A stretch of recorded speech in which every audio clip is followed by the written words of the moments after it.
Hola, buen día. Mi nombre es Blas Grosieta García. Soy alumno de la Universidad Tecnológica del Sur del Estado de México. Me encuentro cursando actualmente el octavo cuatrimestre en Ingeniería en Gestión de Proyectos. Hoy les hablaré del tema de las sociedades anónimas, de la materia Marco Legal de las Organizaciones.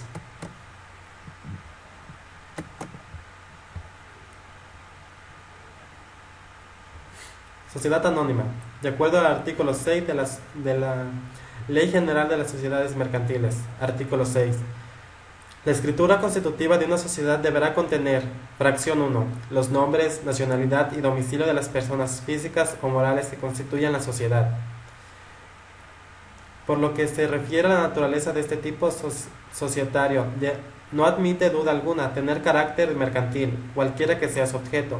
Cumplida por la sociedad las formalidades constitutivas, la sociedad adquiere un domicilio y nacionalidad determinada. Serán mexicanas y se regirán por la presente ley todas las sociedades anónimas que tengan su domicilio en territorio mexicano, cualquiera que sea su lugar en donde se hubieran constituido, y se añade legalmente que deberán tener su domicilio en México las sociedades anónimas, cuyo establecimiento o exploración requiera dentro de su territorio. Cualquier sociedad anónima que se encuentre en territorio mexicano tendrá que tener la nacionalidad mexicana. Fracción 2. El objeto de la sociedad. El objeto de la sociedad debe ser lícito, determinado y no ser contrario al orden público. La redacción del objeto social debe caracterizarse por la precisión y la sumariedad. Fracción 3. Su razón social o denominación. La denominación se forma libremente pero será distinta a cualquier otra sociedad y deberá ir seguida de las palabras sociedad anónima o SA.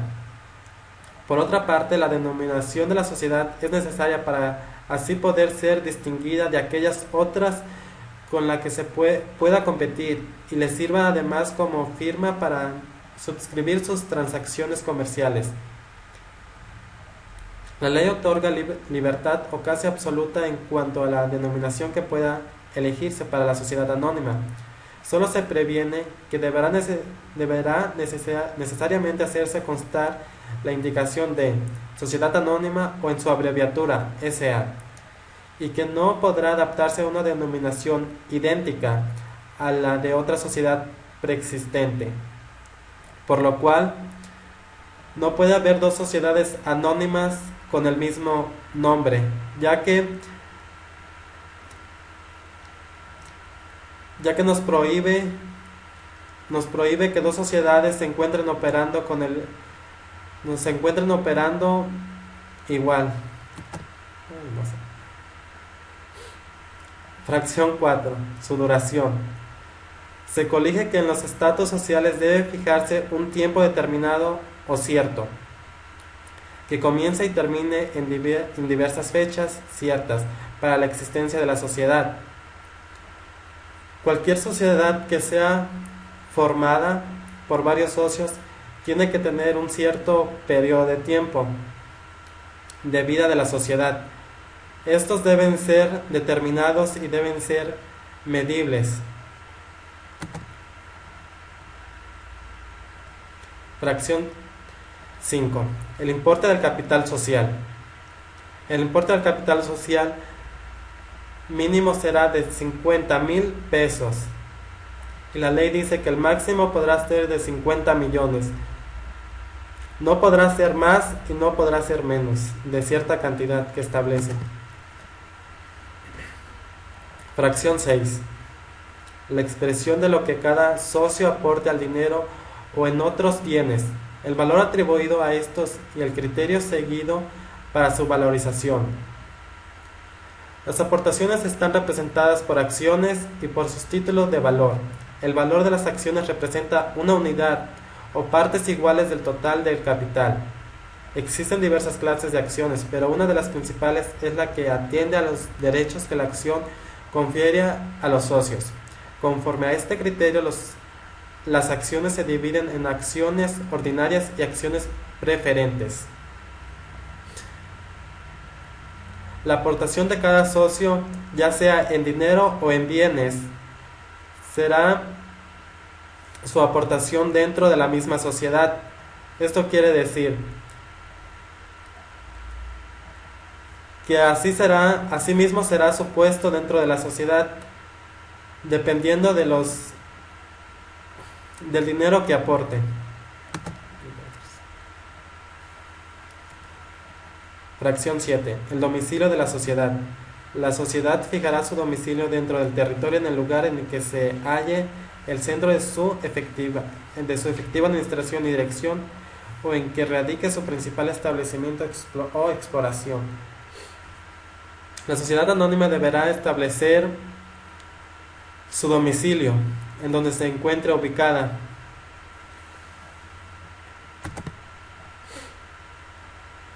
Fracción 8. La manera conforme en cual haya de administrarse la sociedad, las facultades de los administradores. Por un administrador único o a través de un consejo de administradores. La sociedad anónima podrá estar constituida o podrá ser administrada por un administrador, o asimismo podrá haber un consejo de administradores quien la administre. Fracción 9. El nombramiento de los administradores y la designación de los que han de llevar la firma social.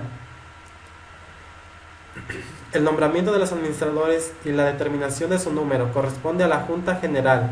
Cuanto a los estatus, establezcan solamente el máximo y el mínimo.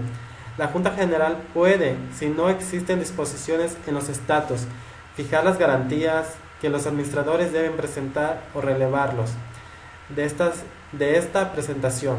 El nombramiento de los administradores surte efecto desde el momento en que su aportación y ha de ser presentado para su inscripción en el registro mercantil durante los 10 días siguientes a la fecha de aquella, haciendo constar sus nombres, apellidos y edad, si fueran personas físicas, o su denominación social, si fueran personas jurídicas, y en ambos casos su domicilio, nacionalidad, y en relación a los administradores que tengan atribuida la representación de la sociedad, si pueden actuar por sí solos o necesitan hacerlo conjuntamente.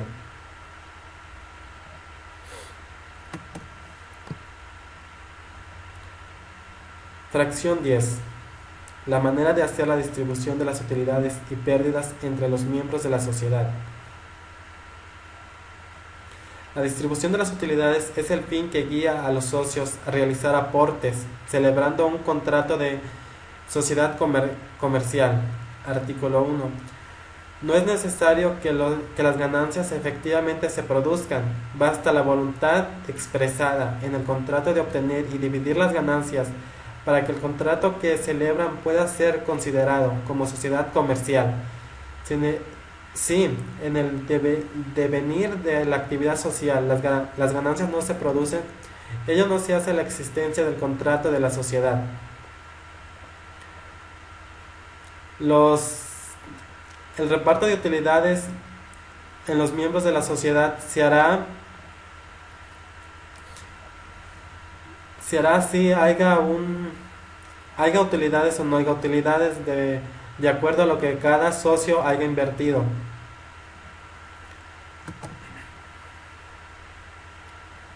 Fracción 11. El importe del fondo de la reserva.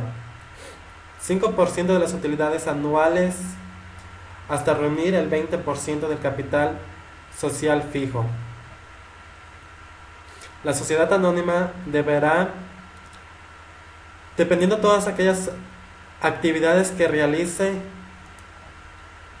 deberá de aportar un 5% anuales hasta reunir el 20% de su capital fijo.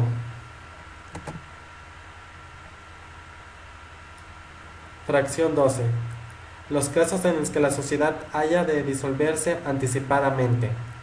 Existen diversas clases de disolución, entre las que destacan las voluntarias, legales, parciales y totales.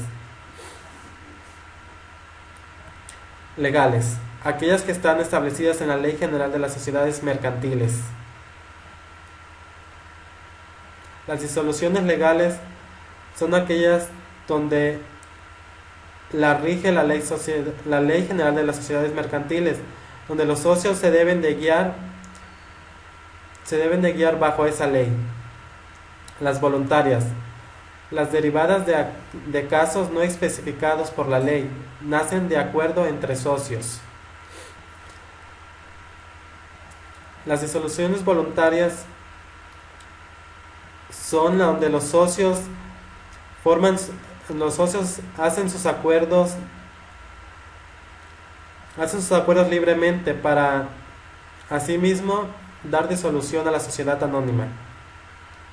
Según el artículo 229 de la ley, son causas legales de disolución las siguientes: aspiración del término fijado en el contrato social. Conviene señalar que esta causa se realiza por el solo transcurso del término establecido por la duración de la sociedad, el cual se fija en el acta constitutiva y no requiere acuerdo previo de los socios, ya que el plazo se fijó al momento de crear la sociedad.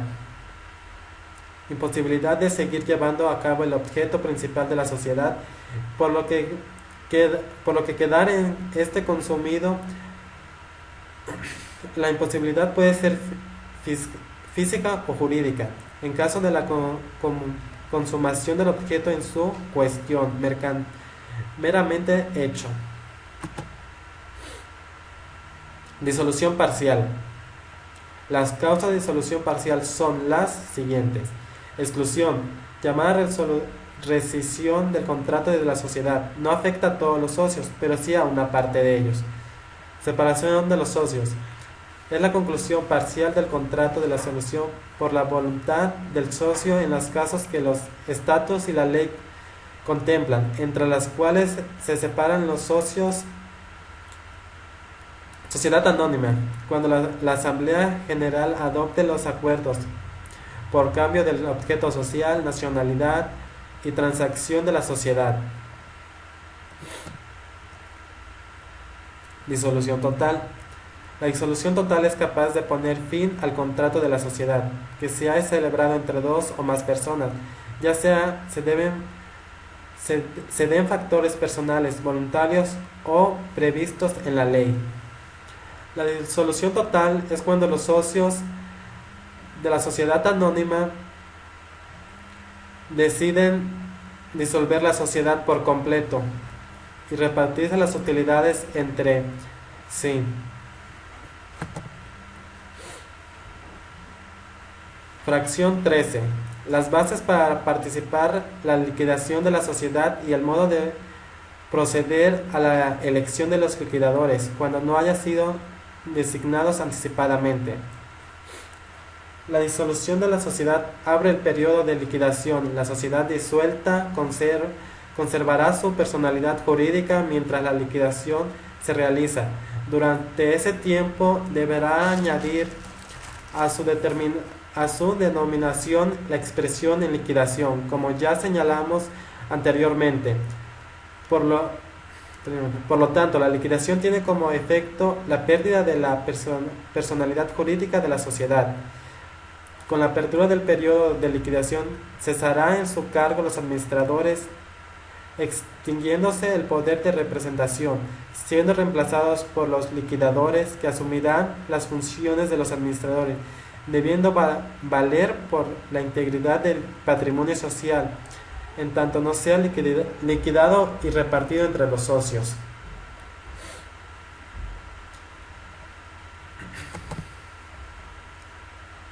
Las funciones de los liquidadores son formular un inventario y un balance de la sociedad con referencia al día en que se hubiera disuelto, en el plazo de 3 meses a contar desde la apertura de la liquidación. Percibir los créditos sociales y pagar las deudas sociales.